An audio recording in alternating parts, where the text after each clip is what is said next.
Things women do that make men mad, and they often don't realize it. Interrupting him when he's talking. I know a lot of us struggle with this one. You think the person's finished with their thought, and you jump in, but then they start going again, and you're like, oh.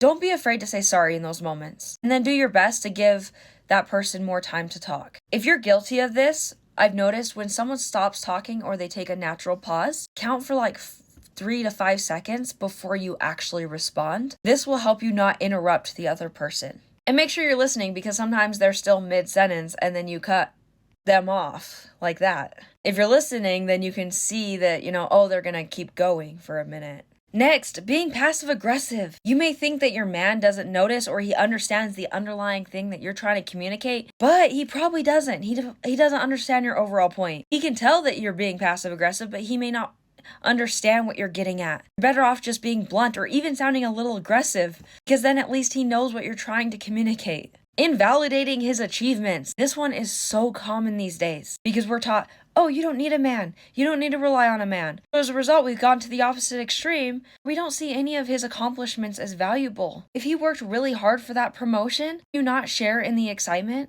Do not take him out to dinner or do something nice for him to show how proud you are of him for all the work that he did to get that achievement. Overreacting to small issues. He made a little mistake and you just explode on him. Is that absolutely necessary? Do you have to go about it like that? Or can you have a constructive conversation with him on how that made you feel and how you hope that he doesn't do it again? Overreacting often doesn't get you the result that you want.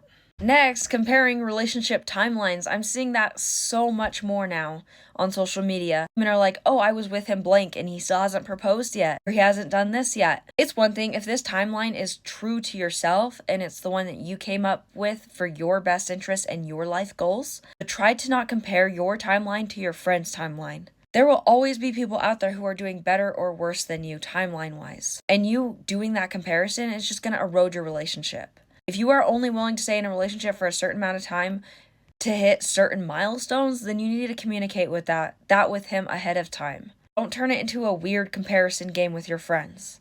Unclear boundaries. Sometimes us ladies, we have boundaries in our relationships and we don't do a good job communicating them. And then we get really upset when he violates them, but the reality is he didn't even know what they were in the first place. So be consistent on what you consider acceptable and unacceptable in your relationships, so there's no miscommunication there.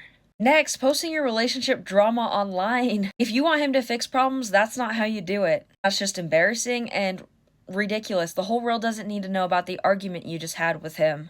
You keep that to yourself, and if you absolutely have to discuss it with someone, save that for a therapist or a counselor if you really just need help working through it, but don't share it publicly online. Flirting for attention. No man finds this cute or funny. He'll just lose respect for you and not want to be with you.